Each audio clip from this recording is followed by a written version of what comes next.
Hey, everybody. Happy Saturday night. I'm Angenette Levy. Thanks so much for being with me here on the channel. If you haven't already, please hit the thumbs up, that like button. It helps the video in the algorithm. And also subscribe if you haven't already. We're trying to hit our brand new goal of 39,000 subscribers. We would love to do that. That's a lofty goal. And you guys have helped us grow the channel here all year long, and we'd like to grow it even more. So I appreciate you watching. Also, drop in the chat where you're watching from, city, state, country, because I always love going back and looking for that. We're going to talk tonight about a couple of cases. First, we're going to talk about Luigi Mangione. We have Mel Smith. He's going to come back on and talk with us about what happened in court this week. The exhibits have been coming out. The judge in the Luigi Mangione case was not going to let the body camera footage out, but guess what? He changed his mind and released some of the body-worn camera footage, and it's pretty interesting.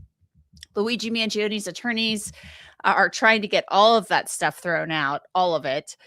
So they're saying that his rights were violated when the cops went through his backpack in Pennsylvania, and so it should all get tossed. And so I'm not sure that's going to happen, but maybe we can get some insight from Mel about that.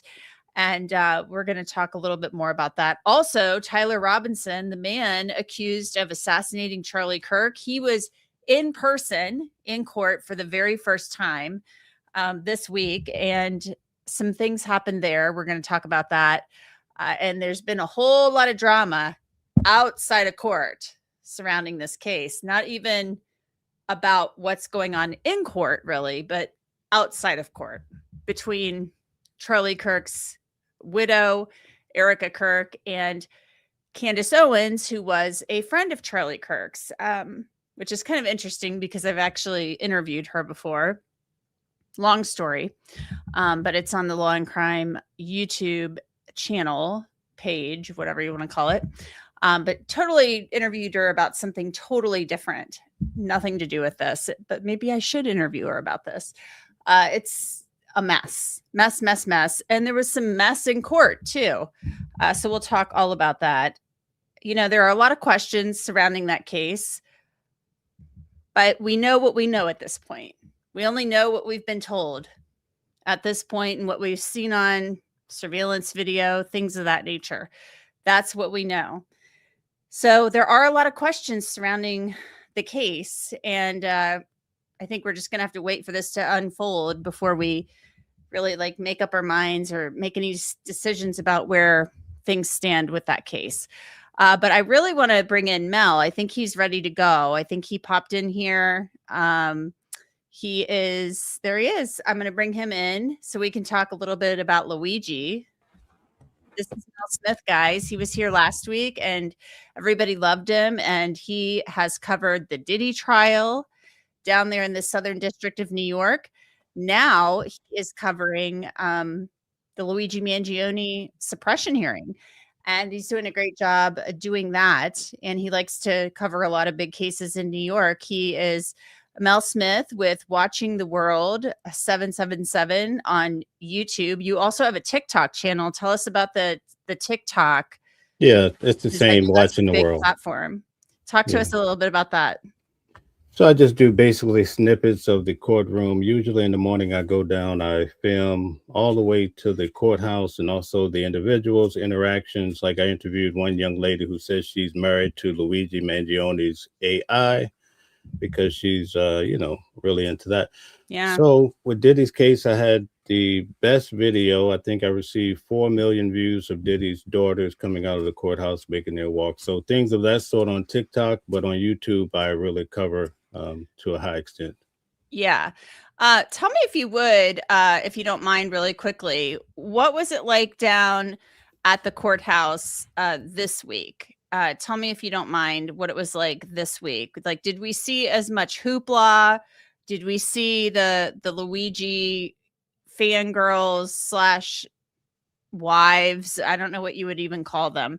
Because since you're saying one of them thinks they're married to his AI or whatever. What I've seen some of them, they walk into court covering their faces. So they must not think that's making mom and dad proud. But what did we see this week as far as like the fans go?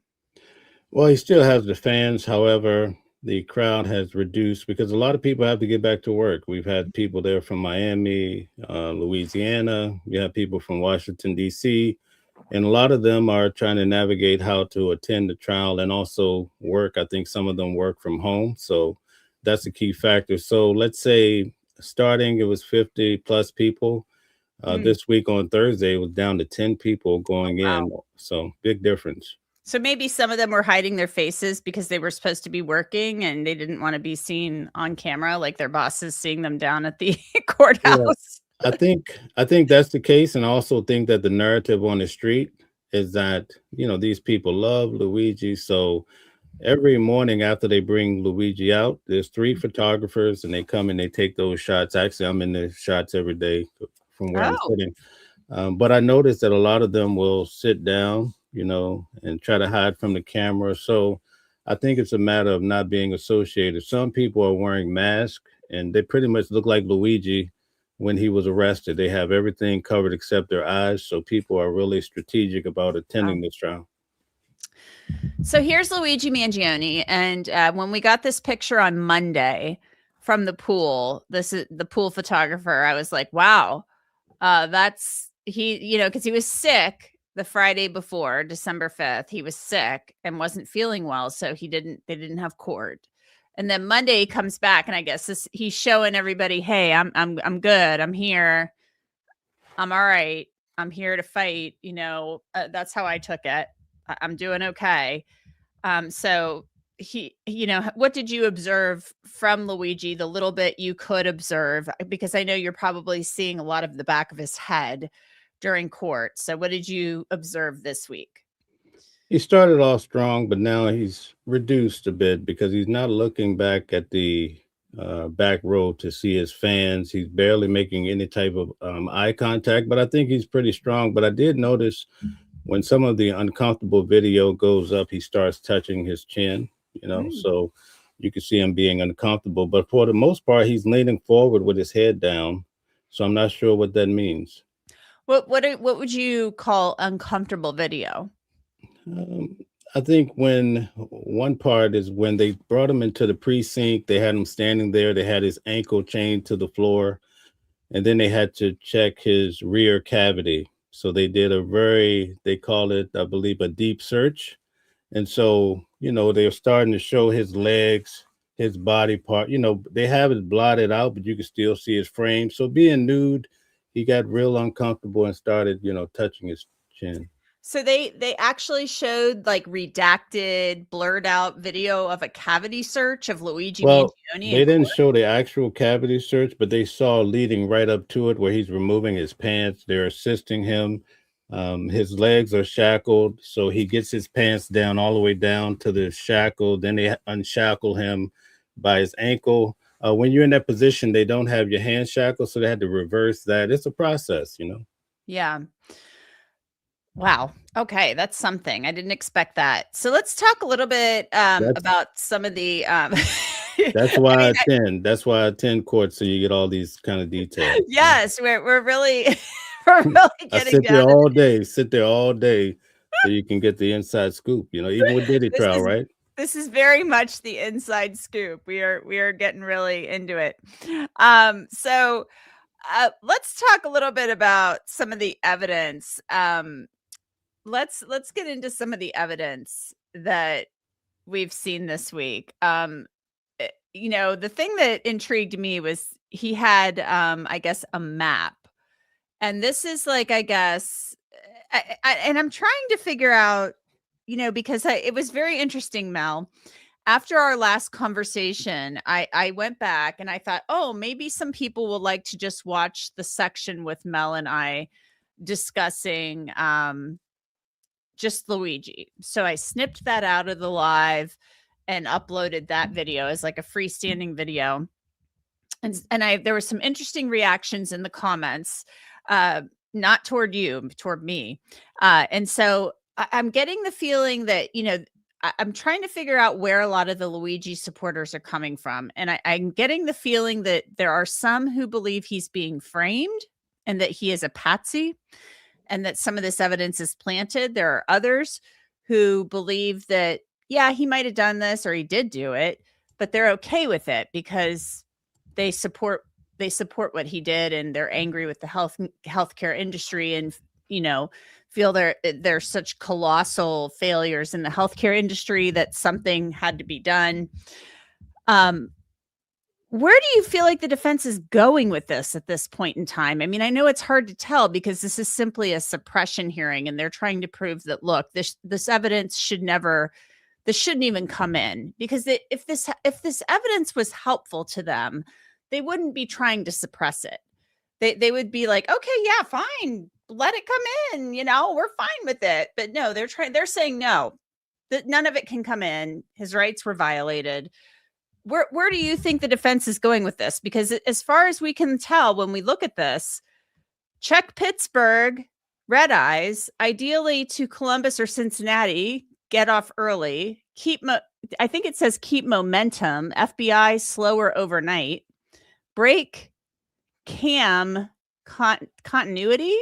Is that camera continuity? I'm not sure. 3+ hours off camera, exit different method. Example, megabus, rail. I mean, he really put some thought into this. Check something, reports for current situation. And he's talking going from Cincinnati, Columbus, Pittsburgh to Cincinnati. He's got Indiana. He's got like a map there of the Midwest. So where do you feel like the defense is going with this at this point in time? Because this looks very incriminating. Yeah, I think at this point in time, they're just trying to suppress whatever they can, and then they're going to reset. I think ultimately this is going to go toward a plea of insanity of some sort. I see it kind of coming after watching Diddy's case and how these attorneys move. But I think that's where they're going. I think they're trying to suppress as much as they can. And right now, I think they're winning. So that could change things. You think they're winning the suppression hearing? I think so. I think their line of reasoning is pretty solid because the officers that keep coming on, what I learned from following these cases is you might think it's one way, but the audience is what they're perceiving. And I think a lot of people are starting to realize that the officers, even though it's okay for them to not tell the truth according to what they're taught in the Supreme Court, I think the jury, when they're selected, and also just the crowd sitting there, they're getting frustrated with the whole deal about him being lied to. And they didn't really have a right to, start this whole process with him anyway, just based on the picture. That's what came out in court. So I guess I'm wondering, you said last week the judge started out, the judge was kind of like whatever, the judge was the way the judge was. And throughout the week, at least on Thursday of not this past week, but the week prior, on the 4th of December, you felt like the judge was vacillating toward the defense. Did you feel that was happening this week as well? That hasn't changed as far as how he's treating. Like at some point, he kind of yelled, almost like a yell level from what I'm used to seeing in court at Karen Agnifilo in regards to some of her trying to stop the prosecution from being so aggressive. So, a lot of people I saw people shift their seating when that occurred, So you see that if this evidence comes in, and I'm going to move to the next slide, we've got a to-do list here. If this evidence comes in, you think that the defense is going to say Luigi had a severe mental illness, insanity, mental disease or defect, that type of thing. And they're going to couple that whole style with his whole passion for the healthcare industry, taking advantage of the poor or people in general who pay for healthcare their entire lives. They get cancer, diabetes, and the healthcare system let them die, basically. So you see this going toward an insanity defense, and maybe like he's sitting around reading the Unabomber and he's just like going crazy. like kind of like maybe not insane in the sense that we typically think about these things, but are you thinking maybe they're going to incorporate that, like that this is somebody who somehow had some type of break?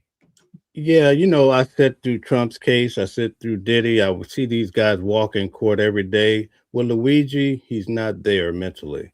It's just a disconnect. I'm just telling you my observation. This is enough for the record, but I'm just saying, I can see where this is going with him. He's not there totally. So you're telling me you sitting in court, Mel Smith, you're sitting in court looking at Luigi Mangione. You don't think he's all there mentally? You think that That, he's like mentally ill? my opinion, there's a disconnect with him, and I'm not sure what it is. Interesting. So I'm looking for that. That's one of the things that I'm looking for in the trial.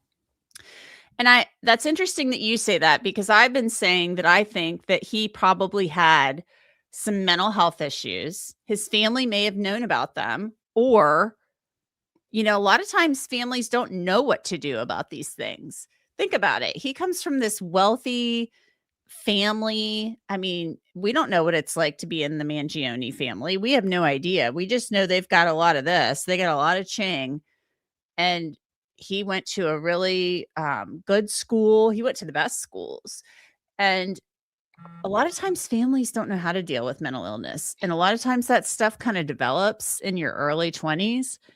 And I always wondered, did the family know that he had mental illness, and maybe they tried to get him help, or maybe they had tried to get him help in the past, and everything looks fine on social media, like the smiling pictures, he's graduating with high grades, all this stuff, but maybe he just couldn't function, because when it comes down to it, when he gets out in the real world, he can't function. And maybe it has nothing to do with the back surgery. Maybe he's mentally ill. And so this, though, I mean, this doesn't like scream to me somebody who's like what I think of as insane, because typically if you're insane, that means like under the law, you didn't know what you were doing at the time. You were so like out of your mind that you didn't know under the law the difference between right and wrong.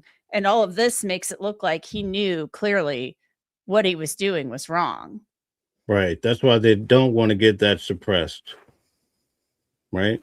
Because then they could argue that, well, he had enough mind to be deceiving, or something to that effect. Now, I will tell you, in court, when this artifact came out, they only focused on the map part. And Karen Agnifilo objected because she didn't want really the audience reading the verbiage. She was like, well, that doesn't really have a lot to do with it. So they took it down rather quickly. Well, I can't really even, I'm having a lot of trouble reading it. It looks like it says something like buy black shorts, or is that what that says? Change hat, pluck eyebrows. I can see the pluck eyebrows. He's got the Brian Koberger thing going on. I gotta fix my eyebrows. My eyebrows are going to be a giveaway. Bus to Penn Station. I mean, this is the escape route. This is like, how do I, on December 5th, because he kills, the murder of Brian Thompson happens on December 4th. And this Correct. is December 5th. The next day, buy black, I think it says shorts, but white stripes, too distinctive. I could be misreading that. He's got really bad handwriting. Change something, pluck eyebrows. He did not pluck his eyebrows, by the way. He didn't get to that part. Yeah, he had clippers in his bag, though. So yeah, he was preparing. Bus to Penn Station.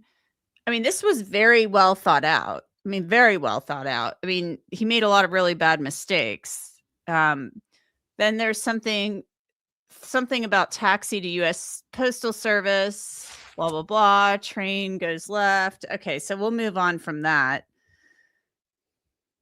And I just, this one, we've got all this stuff. He's got a protein bar. Some of this stuff, I don't even know what it is. A mechanical pencil that looks like a Bic razor, I guess. Or I don't know, maybe it's some kind of vaping thing. Ammunition, some kind of Apple thing. There's the clippers. The clippers he never used to trim his eyebrows. A Dick's bag. Nail clippers. Toothbrush, toothpaste, some toiletries, hand sanitizer. Let's see.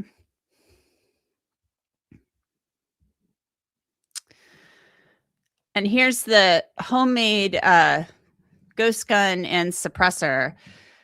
So here's the suppressor. I mean, he made these things. The silencer, and when I say suppressor, a silencer and a suppressor are the same thing. The ghost gun. Let me take down this banner. This is the firearm. The magazine with the weapon or the ammunition in it. I mean, it's a lot. It's a lot. So, Mel, what was the reaction when, and I'm going to play the body camera footage here in a moment. What was the reaction when a lot of these things were displayed in court? I mean, is Karen Agnifilo just, when she's doing the questioning of these witnesses, is she just like getting to the heart of the matter about like, well, when did you find this and when did you find that? I mean, I can understand the cops at the McDonald's peeking in there, to see what's in there. I mean, they got to make sure there's not something that's literally just going to like blow up in their face right in there. But they can't be like just rifling through that whole thing in the McDonald's, but they got to check to make sure nothing like explosive is in there or anything. So what was she trying to get at as all these pictures were coming out and being displayed? I think ultimately they're just trying to question the officers enough to see if they actually have probable cause to really get at these items. She's doing a good job at really explaining the actual minutes that they moved the backpack. What caused you to go into the backpack? When Wasser, the female officer that came on, number one, she painted her to be untruthful. And then she got her to commit as to why she wanted to check the bag in the first place for a weapon, and then the whole issue about an explosive. But then Karen Agnifilo took her back and said, listen, you started putting on your gloves prior to this triggering moment that you said Luigi caused you to check it. So she's actually catching her and showing that, listen, you just wanted to be the person to go on record. She actually said, so you wanted to be on record for finding the pow, we'll say, for YouTube purposes. Pow. That's a good one, Mel. Certain words, they they don't like certain words, right? I've learned that the hard way. YouTube's very sensitive. We'd have to keep it very PG, PG rated here. So where do we go from here? And I'm going to play this body camera footage in a moment. Does the hearing go into next week now? Yes. Okay. It does. Yes. It starts back on Tuesday, not Monday, but Tuesday. On Tuesday. Okay. Monday and Wednesday are down days for the court this week coming up. Interesting. Well, let's take a look at this, this body camera footage. This is the first officer, I guess, Detweiler. Is this Detweiler, I guess, that we're going to see? I find this to be pretty interesting. And at first, the judge said he was not going to release the body-worn camera footage. He was going to keep that sealed until trial. And I'm thinking to myself, how in the world does the judge keep exhibits introduced in court sealed until trial? Like, they've been introduced during a hearing. Like, what's up with that? But I guess, thank God the media pushed for it. And he must have said, okay, fine. Well, like oh, sorry, go ahead. You've got the scoop. You were in court. So let me give you the scoop. So on Thursday morning, Karen Agnifilo started off the day and she says, listen, they released, we showed in court, I think it's 3B, where he's actually, the gun is raised. You can see him, it's redacted heavily right at some point, good for TV. But the police station released the full 2-hour video. So Karen Agnifilo came to court on Thursday morning. She was very upset and saying that should have never been released and so forth. And that's when the judge kind of raised his voice and like, listen, this is the hearing. It's out there. And I'm going to approve another video as well. So that's the point where I was explaining how the judge came across very harsh to her, but she was making a big stink about this full video that was released Wednesday night.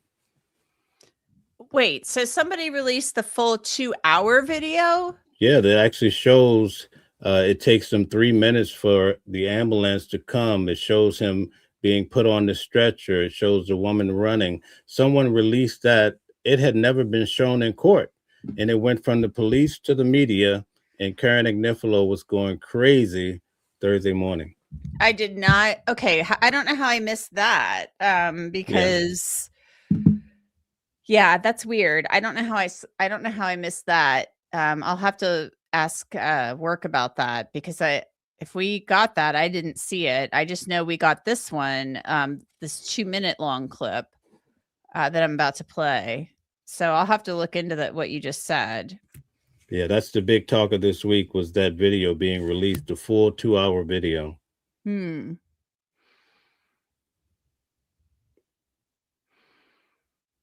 Well, this is I guess Officer Detweiler arriving at the McDonald's, and this is when they first approach Luigi Mangione. And I do not think this is a good piece of video for Luigi Mangione. Right. I just want to add the body camera footage is Officer Fry, and that's Detweiler with the bald head walking forward. Okay, so this is Fry. That's Detweiler with the bald head, as you said. So this is Officer Fry's body camera footage. And he's in training with Detweiler. Got it. Okay. And can I say one more thing? The reason why there's no sound is because when you turn on the camera, he just turned on his camera. It takes a minute for the volume to kick in. And so that's why now the volume is going to kick in right about now. Okay, that's super and interesting. That's a key point. That's a key point to this whole case. You're going to see that every time they cut their camera on. You have to know that. That's very interesting, because a lot of times I thought it was more like 30 seconds or so it took for the audio to activate. I don't know why that happens with these body-worn cameras, but you would think that maybe it'd be a little quicker than that. But you know, I thought it was more like 30 seconds. But let's resume the video where the audio is going to come on now.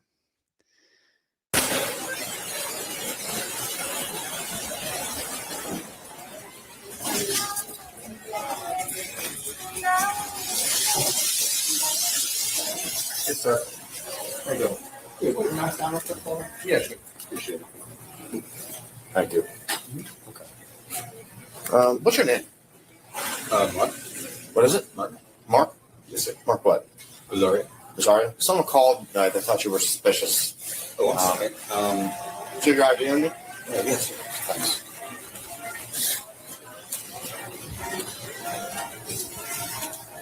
I thought she looked like someone guilty to.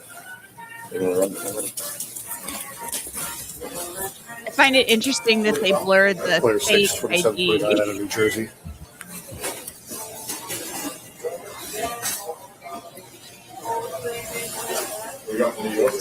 Romeo 6807 52100 07982. Should come back to a Mark Rosiano.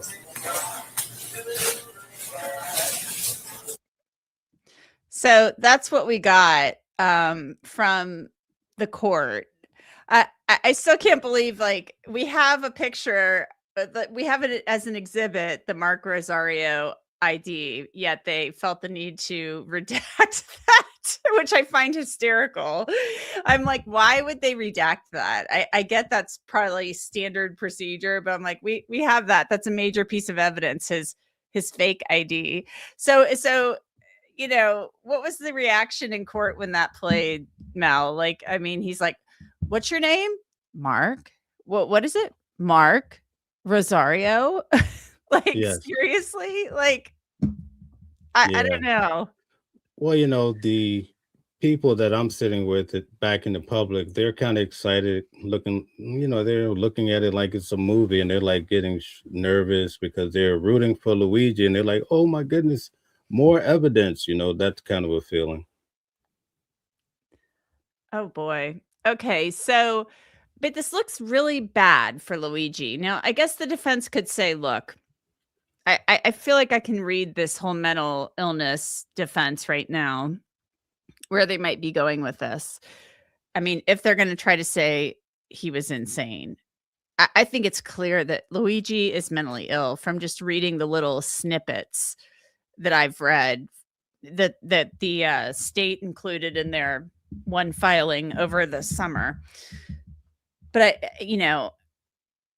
I feel like maybe they might say that he had a break from reality. He went off the grid.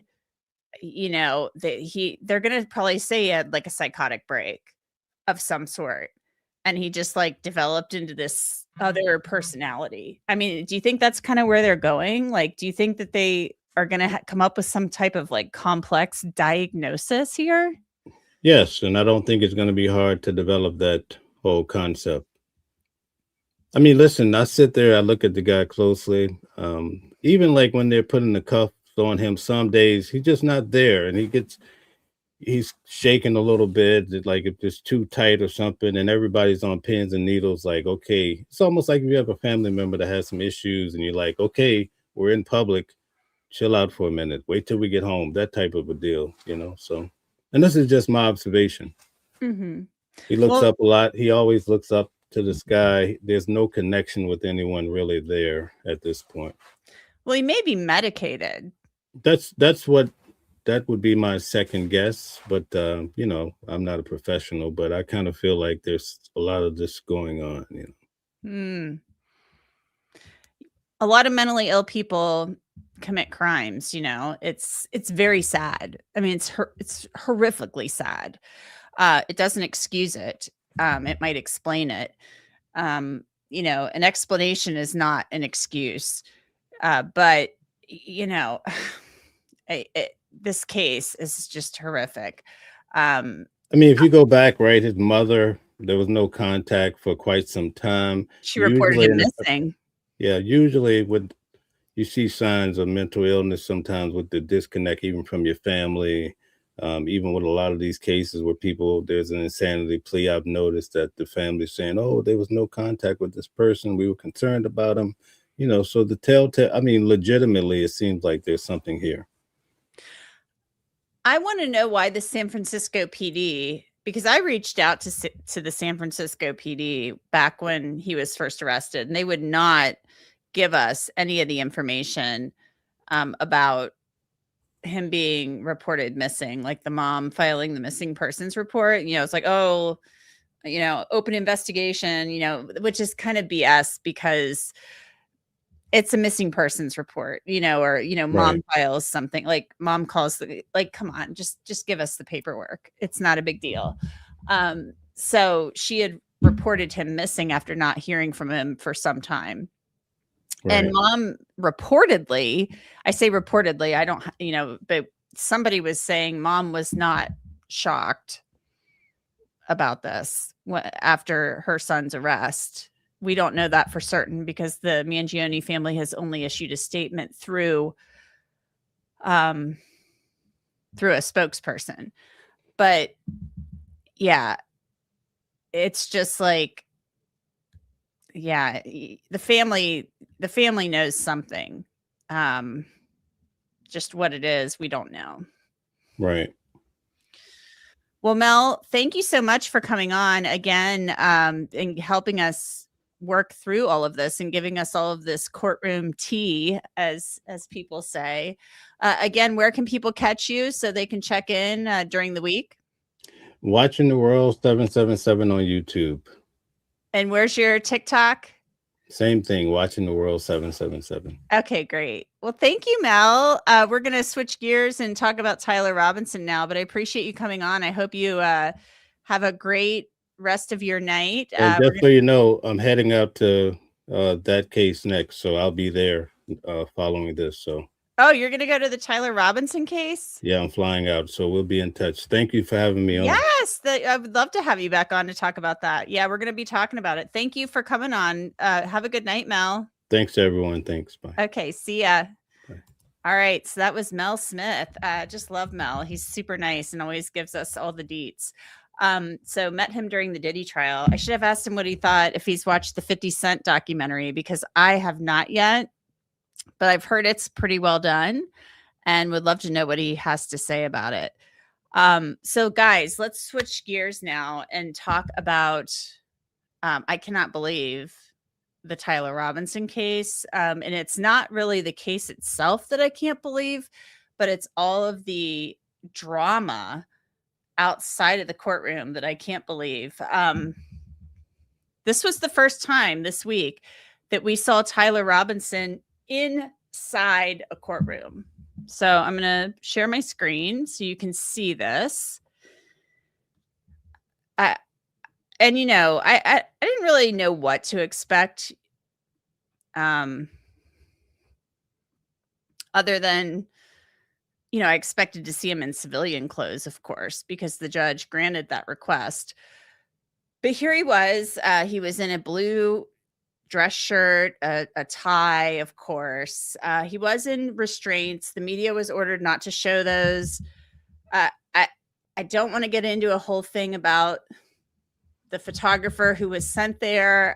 I'm not real happy about some of the things that happened in the courtroom regarding the photographer. And I say this having been in many, I can't even count the number of courtrooms I've been in over the years. This judge presiding over this case appears to be a very thoughtful and tolerant and fair man, as far as I can tell from the few hearings we've had with him so far.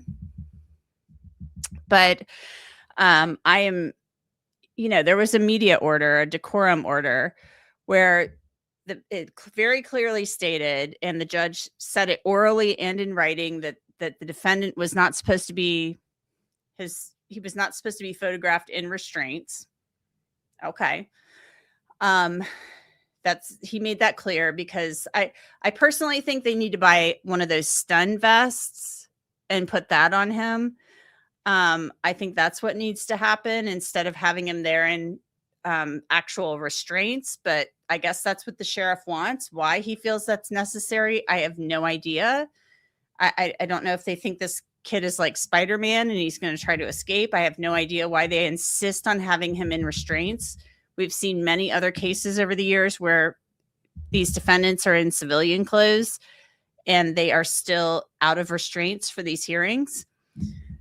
But the photographer, he was just like all over the place, zooming in, zooming out. I'm like, I even said at work in our little, inner office chat, they got to back off of him. This photographer's got to back off. Like, I don't know what this photographer was doing.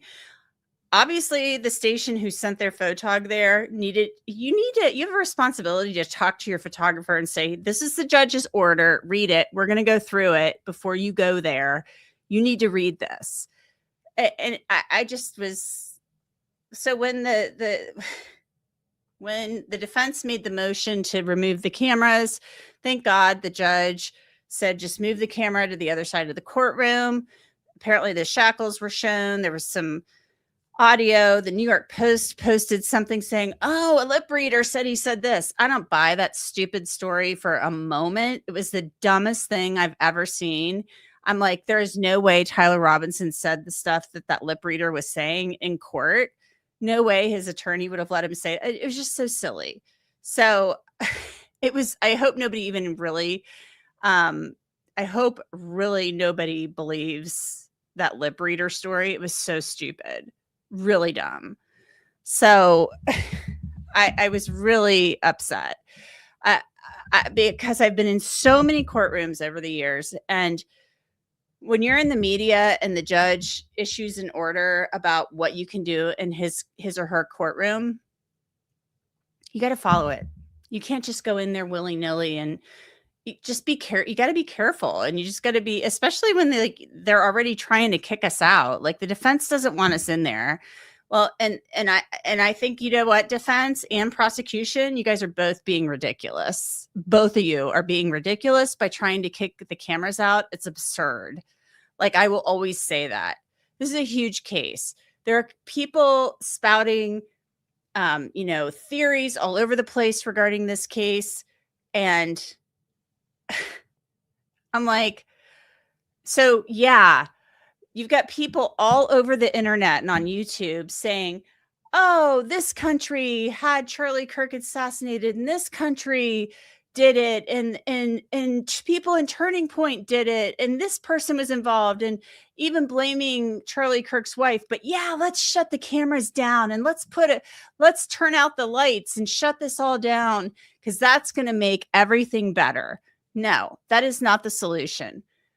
Having transparency is always better. So to say, oh, get the cameras out of here, just stop. That to me says both sides. This is Brian Koberger, Idaho 4 all over again. Both sides are overreacting, prosecution and defense. You're both overreacting. You're being silly. Knock it off. If you want a mess like Idaho, keep doing that, where people are constantly questioning the case. Keep doing that. Keep doing amateurish stuff like, get the cameras out of here, get them out. It's amateurish. It's ridiculous. Like, knock it off. If people can see what's going on and have faith in the court system, then and see for themselves what's happening, then then they can see. And if they're still going off the rails, then that's on them. So I hope this judge keeps the cameras in. And I go on these rants, and I can say these things because I've covered so many high profile trials, and I've been in these courtrooms, and I've dealt with the court staff. I've dealt with the judges going back like 22 years. And I've been a part of these conversations, and it's just maddening to me, especially when members of the media like don't give these people any material to work with. Okay, don't give them something to put in their motions. Like, come on, like, just can we all just like use what's in here? That's all I got to say. So anyway, there's my rant on that. So Tyler Robinson appears in civilian clothes. He's in court. I was saying to myself, is he going to be in the Menendez brothers sweater? I literally said that at work. He's not. He was in a tie and shirt. So here we go. He is, of course, accused of murdering Charlie Kirk. And he's accused of doing this on September 10th of this year at Utah Valley University. And it was horrific, really, really horrific. We all saw the video. Awful, awful, awful. And so Charlie Kirk, obviously a controversial figure. I will another time get into the horrific security failures surrounding this case, surrounding that event that day. I can't believe, with everything that we're hearing about Charlie Kirk, fearing for his safety, realizing there were threats. There were always threats against him, but allegedly he said in the days leading up to this that they are going to kill me. I don't know who they is. Sounds like nobody knows who they is. This Frank Turek guy said it on the Megyn Kelly show. They're going to kill me. Who is they? I need to know who they is. Why, like, please expound upon this. There's a gag order covering anybody who could be called as a witness at the trial, and the prosecution and the defense team members. So they can't tell us who potentially they is right now. So we don't know. So we don't know who they is. Who is they? So this is helping kind of feed these conspiracy theories, despite the fact that they said early on that Tyler Robinson's DNA was found on the screwdriver, found on the roof, found on the gun and the towel, I guess, the gun was wrapped in. That this is all the stuff they said very early on, following his arrest. I don't, the defense has got to explain these things. They're also pursuing the death penalty against Tyler Robinson. The state is.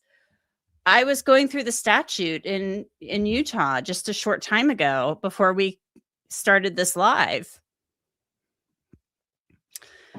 And I know some people may not like this when I say this, but I'm going to tell you the truth. I'm not sure I'm seeing anything in the statute that qualifies this as a death penalty case.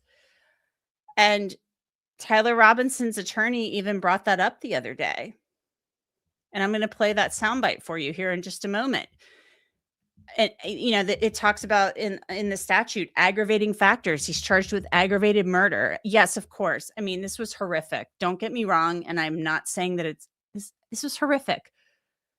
I mean, this was essentially a political assassination. From everything we've been told, it sounds like somebody didn't like what Charlie Kirk was saying and decided to take him out. Charlie Kirk was shot in the neck. He bled out immediately. It was horrific. Horrific.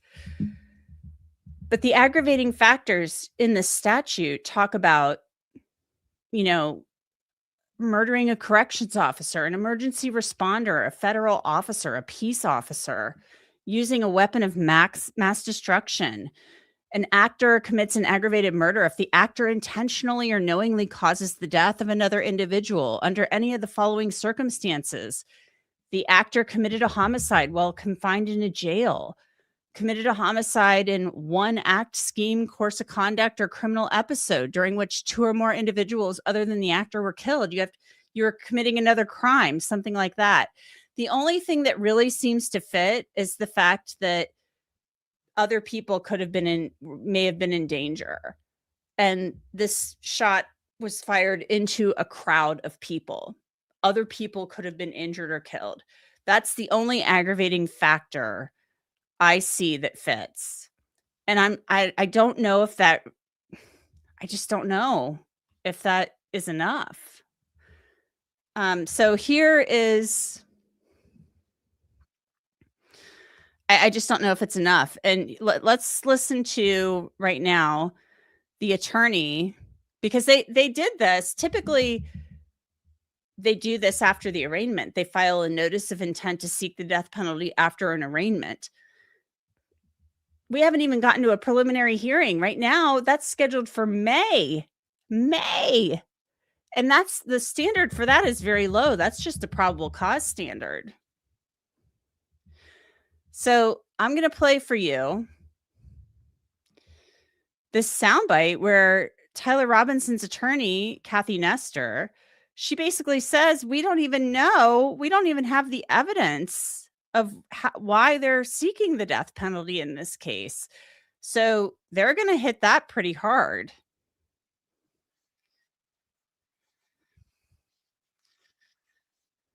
In any necessary redactions and moving it to the defense as quickly as possible. But complete discovery is not required before a preliminary hearing.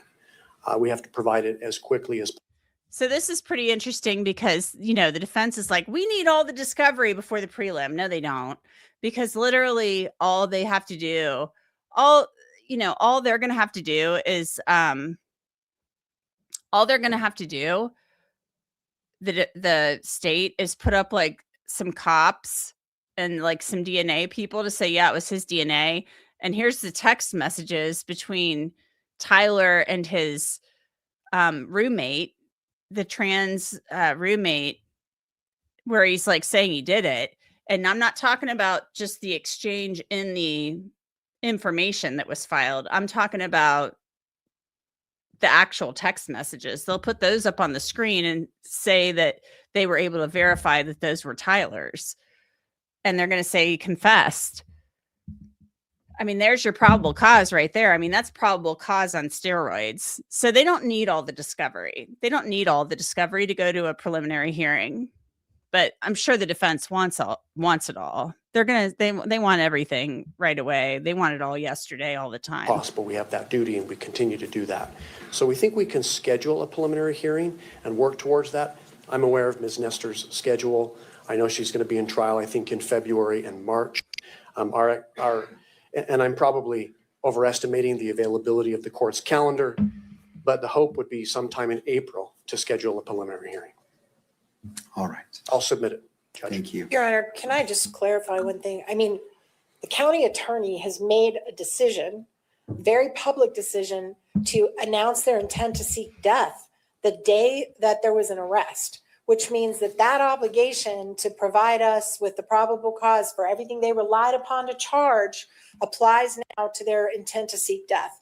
And we're nowhere near getting that material. So that was their decision to release that. Normally that decision is not made until 30 days after a preliminary hearing. They made it in advance, and now they've got an obligation to tell me their aggravation and what they've relied on to make this a death penalty case. And we have not received that. So I'm waiting, but I'm just laying that out there for now. Thank you. I appreciate the arguments from all sides. I do not find there is any prejudice in setting a date for a preliminary hearing. It is not set in stone, and it certainly can be moved. I recognize that the parties have a lot of obligations, but I also recognize the importance of this case moving forward. And if nothing more than this is a goal for the preliminary hearing, if it needs to be changed, the court understands that. That is what happens a lot in the criminal calendars and criminal dockets. What is a date that we may have available for a 3-day setting for a preliminary hearing? This judge seems like a really nice man. And also he's got 1,400 cases on his docket. He said that. I was like, oh my God, this poor guy, like what is going on in that county? This guy's got to clear his docket. That's a mess. 1,400 cases. So right now the prelim is scheduled for May. 3 days in May.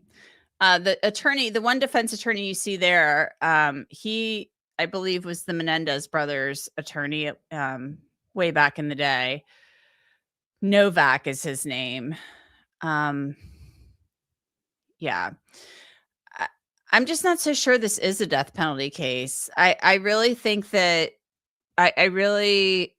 I'm not saying it wasn't horrific. It was. But under the statute, if you read it and it talks about committing another crime while you're doing this, it talks about all of these other aggravating factors. The only one I can see is the shooting into the crowd, endangering other people. That's the only other aggravating factor I see. And that seems thin to me. I know it was in public and everything, but it talks about a lot of aggravating factors that I'm not seeing in this case. So I don't know. I don't know about that. I don't know about them seeking the death penalty here. There's so much drama in this case. And I feel like it's crazy because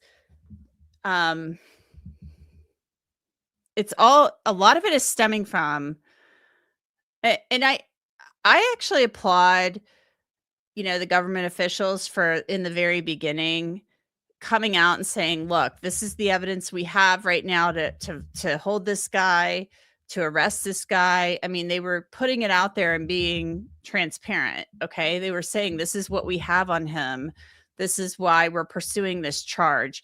And I think there are still a lot of questions. I mean, we need to know whether, because they're saying they have text messages. They're saying they have DNA linking this guy, Tyler, to the homicide. I mean, we need to see all of the evidence of that. We need to see his cell phone, like how his cell phone moved, the location data for that on that day. We need to see all of these things. But I think there are still a lot of questions about if he is indeed factually guilty and guilty beyond a reasonable doubt. If the evidence is all there for that, how did this kid get to this point where he goes from being like an honor student. He drops out of school, takes leave his freshman year in the first semester. Obviously, things didn't go well when he went to college on his scholarship, goes home, does whatever. And now he's doing his electrician stuff at that other place. And he's somehow moving in with this roommate, and he's on the gaming, he's doing the furry thing, and he's doing all this stuff.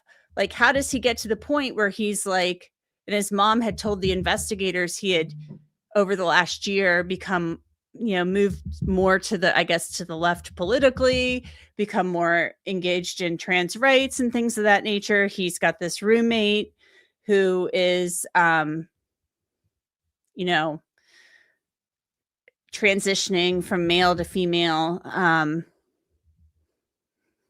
There's no indication that the roommate was involved in this, but was this guy somehow radicalized? And was he radicalized on the internet? Was he radicalized on one of these chat rooms on Steam or Discord? I don't know. They should be investigating all of that.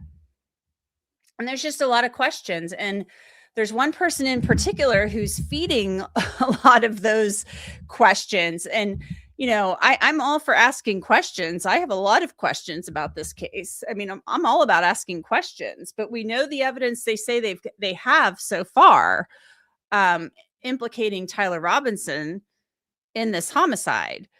But one person in particular is going on YouTube every day, Candace Owens, I'll just say it. And she's saying, look, I have this information and I have that information that this country was involved in that. And I don't want to get into all of those theories because, obviously she may have people giving her information from different places that I don't know about. But it's causing a lot of consternation. And so I'm all about asking questions, but if you're going to put the information out there, if you're going to put these, you're going to drop these beads out there every day, you're going to spill all of it, not just a couple of drops. Let's see it. Bring the receipts. I need the receipts. Right. So this is causing a lot of consternation. She has said that Charlie Kirk was betrayed by people within Turning Point USA. She has indicated that other countries played a hand in his assassination. I need the receipts. Let's see the receipts. So if you've got all this stuff, you know all this, let's see the receipts. So I've just seen her say a lot of things. I haven't seen the receipts. So I'm all for asking questions, but I want to see the receipts. So let's look at, I'm going to show you what Erica Kirk had to say this week. She's promoting her I'm saying ex-husband, that's not true. Her late husband's new book that he wrote right before he was killed. And she's been kind of on a media tour of sorts. And I'm kind of like, okay, where she's mad. But she addressed kind of what Candace Owens has been saying, and I'm going to play a little soundbite from this for you. So she's really upset. Let me pull this up. And they are trying to find the answer to something that happened that was so evil. They are trying so hard. And I get that. We're doing the same. Anytime we hear a lead or anytime we hear anything, we send it to the authorities. Please dig into this. No rock will be unturned. I want justice for my husband, for myself, for my family, more than anyone else out there. So for me, you want to keep telling me to come down while we're building? I don't have time for that. But here's my breaking point on that. Come after me, call me names, I don't care. Call me what you want, go down that rabbit hole, whatever. But when you go after my family, my Turning Point USA family, my Charlie Kirk Show family, when you go after the people that I love, and you're making hundreds and thousands of dollars every single episode going after the people that I love because somehow they're in on this. No. You know, I have to say it. I've never. So she is raking it in. I mean, Candace is raking it in every show. She is. She's raking it in. And she has shown some text messages to back up some of what she was discussing with Charlie Kirk regarding his shifting views on Israel. And she did show some of these text messages. She's now saying, I saw her on a show last night where she was talking to Jimmy Dore, in which she said that this Andrew Colvett, this guy with Turning Point, that he had told her off the record that Charlie had said, they're going to kill me. You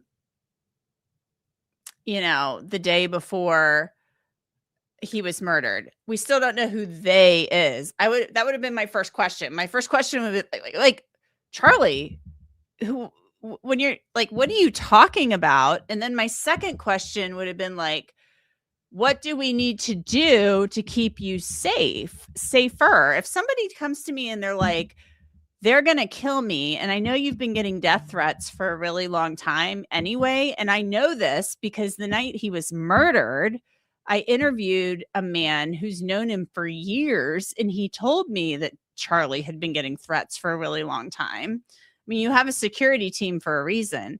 Somebody's like, they're going to kill me. I'm like literally going to be like, okay, what do we need to do? I'm not going to be like, okay, that's cool, dude. I'll see you tomorrow at the event. I mean, like, what the heck?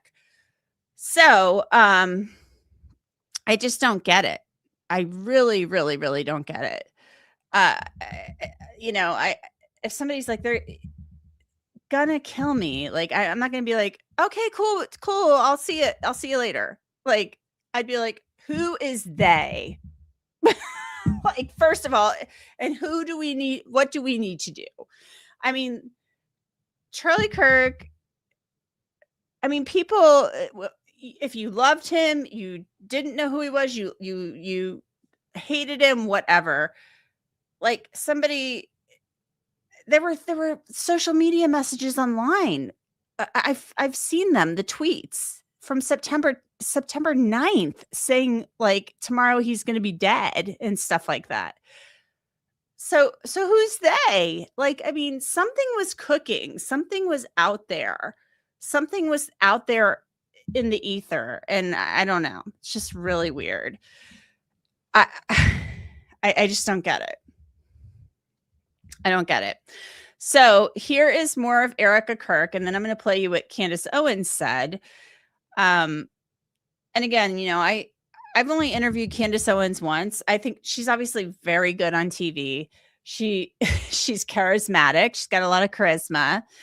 I don't know. Maybe I need to interview her again. But like, if you're going to say all this stuff, like, I need the receipts.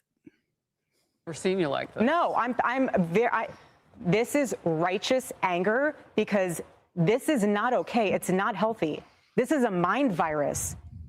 Yes, I believe in our judicial system. I do. We have a hell of a team working on this. Excuse my French.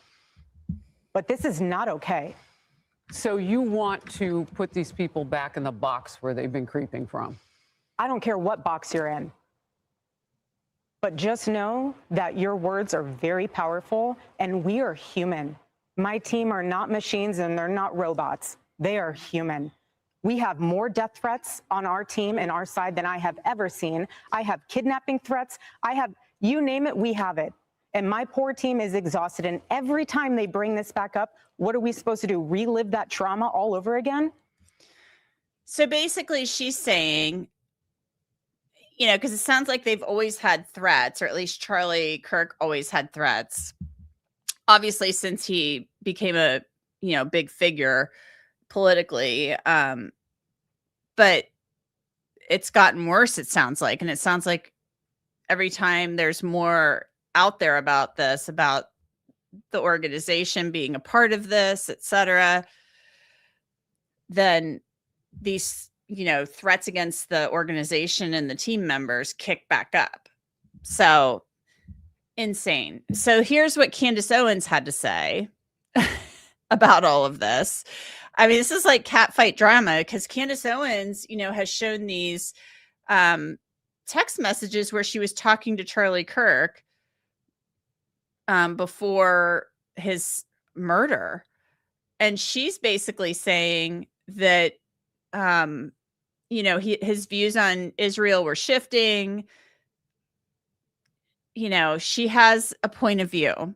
I don't want to go into what she says and her feelings because I don't want to be mischaracterizing how she feels or what she says. It's not up to me to say what she feels, but here's what she had to say in response to this. She wasn't happy. But she got 2.335 million views on this video. So she may have been happy after she saw those numbers. So I don't know, whatever. So let's look at what Candace had to say. Because she is raking it in.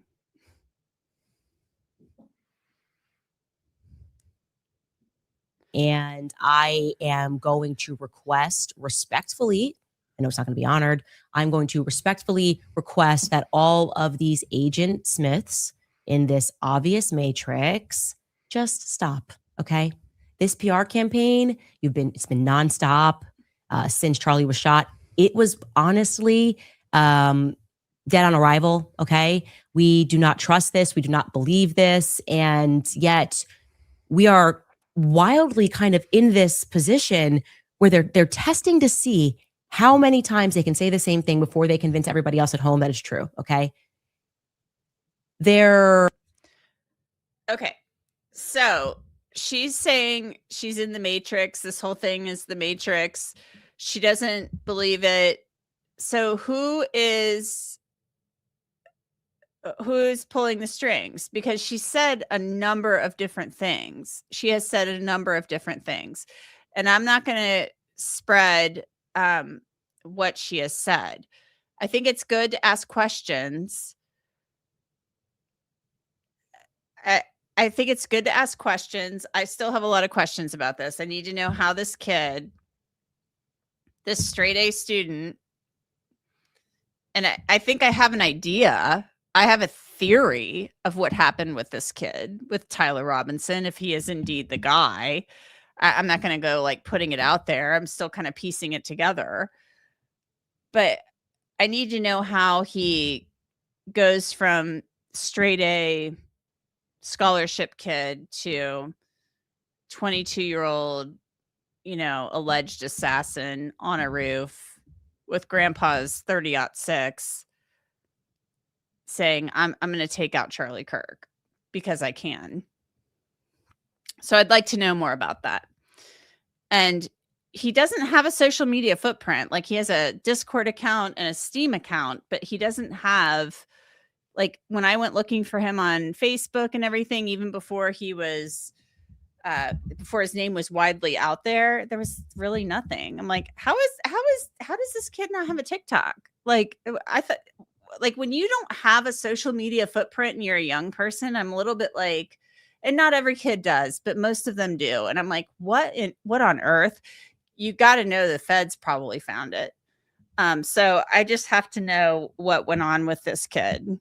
And if the feds are looking deep at whether or not he was in contact with anybody online, was he talking to people on Discord? Or is this a Thomas Crooks kind of thing where they think this Thomas Crooks who shot Trump, who tried to kill Trump, was he just like some radicalized guy online? And I think that people can become kind of isolated and radicalized online. I think that can happen. But I think it's because there's some mental illness up here. There are some people who are susceptible to that. So here's a little bit more of Candace. Oh, Beautiful Messy Ball says, my niece doesn't do social media and she's 22. Well, I mean, that's interesting. It's very possible. So I think it is possible for people to be, on these on social media, in these chat rooms, they're reading stuff, they're looking at the videos online, and they're just getting all like stirred up in their brains about stuff. I think it's very possible. So here's a little bit more of her. Equation that they seem to be running, if it's that formula, is talking points multiplied by 10,000 talking heads must equal results. Okay. They believe that with enough of an echo, they can override basic human instinct. Basic. So I don't want to play too much more of it, only because like, I don't know, I'll get like a copyright strike or something. I have no idea. But my point being, like, she's kind of like alluded to a number of different things. There are all these theories out online. I've seen these theories that, and I don't like to repeat these things because I don't want to be accused of spreading things that I cannot back up, because that's not what I'm into. I'm into like, here's what I can tell you. And basically what I can tell you right now is what I've already told you, is that this kid, and I will tell you, his family was in court the other day. They were there, despite the talk that his family convinced him to turn himself in, or at least said, we need to call the cops and you got to do, we recognize you in the picture. We know it was you, etc. They were there supporting him. I think most people's families would support them. I mean, if your parents raise you and they love you, even if you're accused of doing something awful. I've asked my mom that before. I'm always like covering these cases. I'm like, Mom, I asked her that years ago. I'm like, Mom, if I ever did something like this, would you support me? Because I could never, my mom she would be so disappointed in me. And she's like, I'd be so disappointed in you, but I would, of course, support you. Like I would. So I think most people's families, it's still your family member. You still, even if you're disappointed, you love them and you will support them. And I'm sure the defense attorneys have said to the family, you really should come to court to support your son. And, it would mean a lot, or it would go a long way, that type of thing. So yeah, I think there's just a lot going on with this.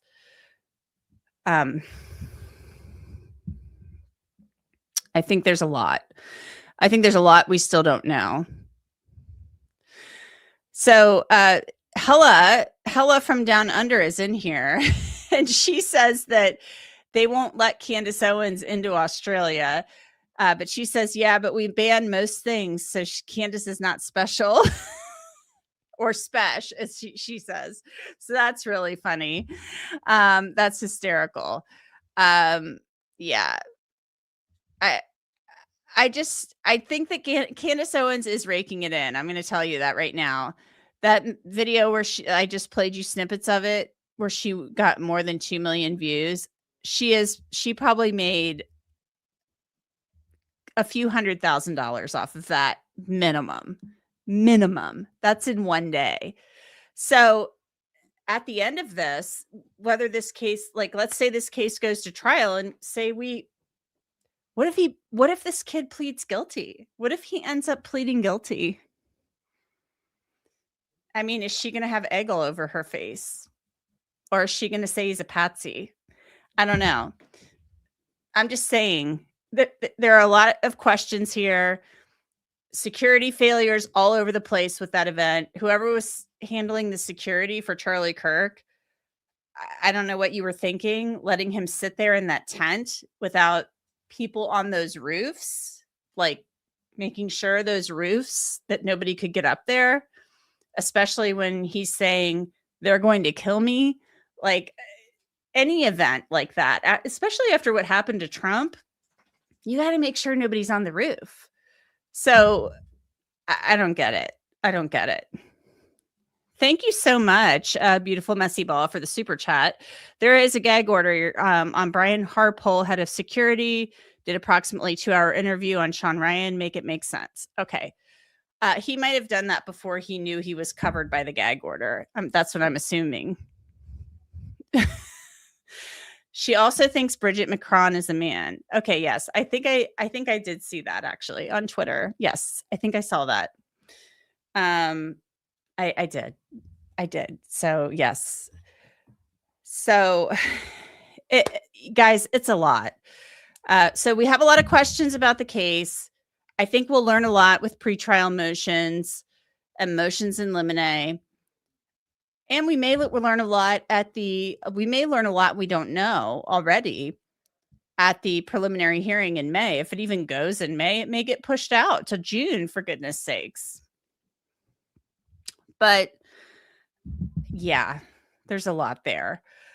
And it's just very sad. It didn't have to happen. But I will just promise you that I will always tell you what I know to be true. I'm not going to sit here and tell you a bunch of like things that, a bunch of like stuff that isn't true. But I do think there is a lot of wild stuff around this. And that's all I can tell you. Remember, if you're watching on replay, thank you so much for watching on replay. Please hit the like and subscribe. I would really appreciate that. And hit the bell for the notifications. Thank you to the mods. Monty was here tonight, as was Mo. I really appreciate you being here and helping me out. And thank you to all of you for watching. Let me know where you've been watching from, city and state. Also, what cases you'd like me to discuss. And I will talk to you all again soon. Have a great night, and I will see you when I see you. Take care. Bye-bye.